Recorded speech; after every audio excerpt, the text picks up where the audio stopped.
All right, let's get started.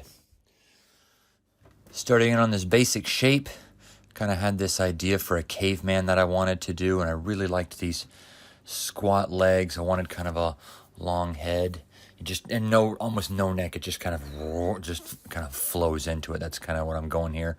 I'll refine that shape a little bit as I go while I'm putting in the toes faster than I thought I would. So yeah, just starting in on that first initial shape, getting the big things going there, trying to figure out what's going on. Put his eyes, I've got a line for his eyes, kind of where I want to put him, pretty high up on his head. I want to kind of show that there's not much room for a brain in there. You know, his eyes are pretty high up, and there's just not a lot left of skull there to put his brain into. Throwing in his arms, wanted a big club for him. You can already start to see kind of the shape coming out from here. You can see what's going on there. The head going in, adding a bit of detail to it now. Trying to get his arm a bit set. I'll leave that club for a lot later, I think. Going in, and I wanted to so I pulled his mouth down a little bit. I wanted to kind of give him this dumb, vacant expression. Oh, what's going on over here? You know, I want him to feel caveman-y, I guess you could say. But really, you know, those first details, the head, you want a lot of detail in. The hands, you want a lot of detail in. Those are areas that the viewer is going to just go to naturally, where you need some of that detail coming in. Going around the eyes, I wanted to give him a nice big brow, kind of a big caveman type of, you know, heavy brow type of thing, add into that expression and that his intelligence there. You know, tend to think of those big brows. It's not a smart guy move going on there. Kind of a bulbous nose in there. And, you know, as you start to see more detail coming into the face, what's going on there, that's where I want to put most of my time. But I want some of these shapes to kind of flow, you know, instead of these harsh lines in between the face and the body and, you know, put a chin in there. I wanted it to kind of just have this big mass kind of flowing in there. He's this big blobby type of guy going in. His ear, I wanted it to feel fat and big and, you know, everything about the guy. Now I'm going to break up this cowl, this cloak, this, you know, cloth thing that he has on, breaking that up with a belt. Going in more with the hands. He's got a little skull thing that he's using for his belt buckle, I guess, a little bird skull that he found, and that's where he's tying things together. But I like the way that this guy, he's got these big flowing shapes, that shape from the head down to his body, his arm, even though there are, you know, indentations or kind of suggestions of a shoulder muscle and maybe an elbow and stuff like that, but it's this big flowing shape. He's got this flowing movement to him that I really kind of like, that, you know, and sometimes you'll break it up depending on the drawing, but for this one I wanted that to just move and go with it.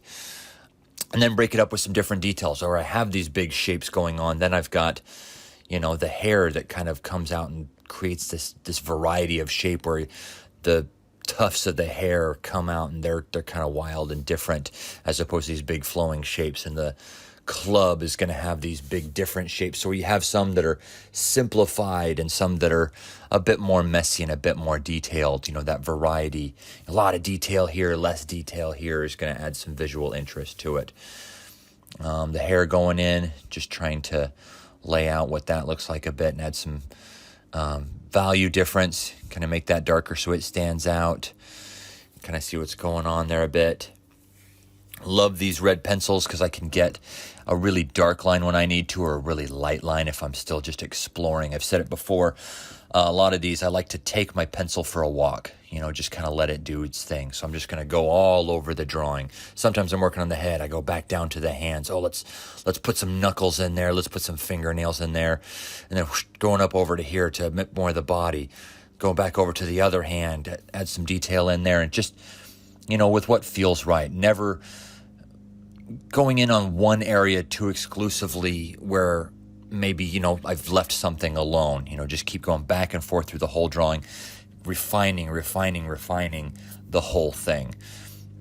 Adding some of these more defined lines for that shape. I really like that shape coming down over the neck and then down his back. That's working real well. I'm adding in some folds here on the cloth, you know, give it some suggestion. And again, I like that there's that simplification of the body, and then in through the cloth, there's a lot of detail, a lot of things going on. He's got these bones hanging off of his belt for who knows what reason. But hey, it looks good. Maybe it sounds good for him. He likes the clinking of it. Going in there. Said for visual variety, let's color in that. The rope kind of holding that together, really punch that, pull that out. Those areas that have the darks versus the lights are really going to pop out and stand out there. Going in on the toes, even on something like the toes, like I've talked before in videos about big, medium, and small, right? Like you look at those feet, and I've got this big toe and then these teeny little toes versus this big, fat foot ankle area. It's like just creating that visual interest, a variety of shapes, even in something as small as like the foot. Into the head, the same thing. You have this distance between the eyes and the nose being very small, and then the distance between the nose and the mouth being really large. Pushing that distance, pushing that visual variety is really going to add some, it's just going to add some interest to the shapes. If it's all just same, it's going to lose something. It's not going to work. Things like these wraps on here, you don't want to create the wraps all going the same way, the same width between them, because it'll turn into just too formulaic, and I don't like formulaic. And there's a time for it, for sure. There are times when it's like, look, this is precise, and that's the point. But I mean, especially for something like a caveman, you don't want anything to feel so ordered, and so you want it to have a bit of that chaos to it, a bit of that visual variety that'll add something to it. These spikes coming out of it, you've got these bigger spikes and you have these smaller spikes, you have little ones, bigs, mediums, and smalls, and then even within those, break it up a little bit and create some visual interest of what's going on there. I'm going to spend a lot of time on this club, because where the guy is simple, especially in the skin and his arms and legs and stuff going on, I want then this club to feel modeled, to feel gritty, to feel textured. So just going in a lot on that one, build it up a bit. And sometimes it's like, okay, I'm going to do this for a little bit, and then I'll go over here just to, give myself some variety in what I'm doing. Never get bogged down too much in one area, and just go back and forth. But get some of these bigger spikes in, add a bit of the detail to it, and then, it's like, oh, let's do the outline a bit. Now that I have some of this inner detail, let's make sure that outline's popping and outline's working. You also want to pay attention to some of these negative shapes coming off of his back, and then the negative shape coming into the spikes there, really kind of like that going on.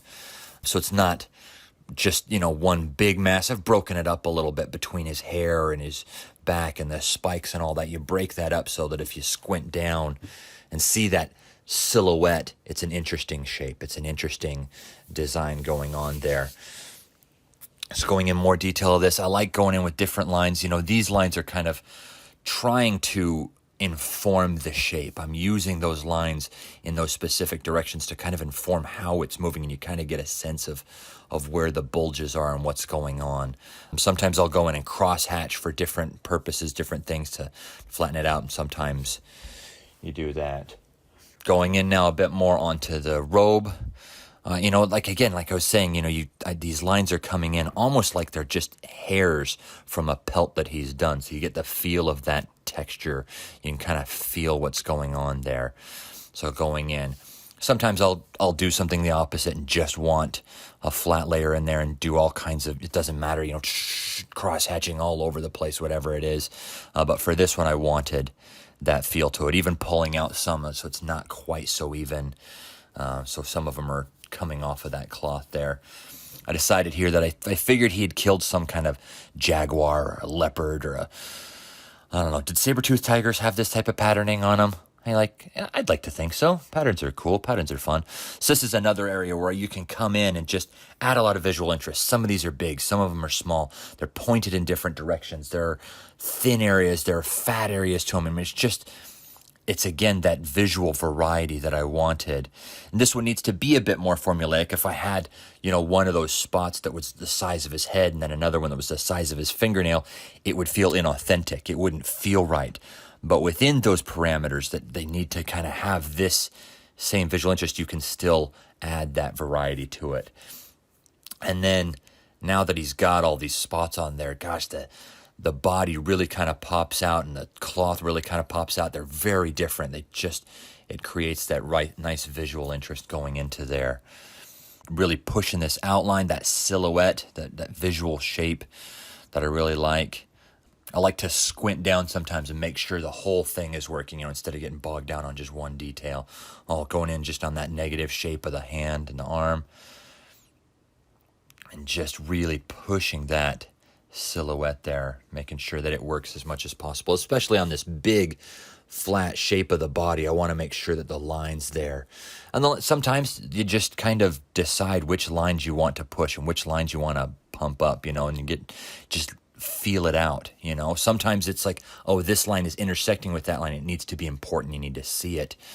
And so you punch that kind of at the bottom of the club there. I wanted that to feel heavier and more shadowed in there, so punching that up a bit. Going in closer to the scalp, it's going to be a bit darker. Maybe you're closer into the knot there, the scrunch he's got going on. It's more bunched up in there, right? So it's going to be darker, and then it kind of frays out a bit more. So going in just on those final details, pushing the eyes, pushing some of the other shapes, getting that going. And there he is, the caveman in all his glory. Thanks for watching today's drawing. Be sure to like, share, and subscribe, and leave a comment at the bottom if there's something specific you want to see drawn, and maybe it'll make it into a future video.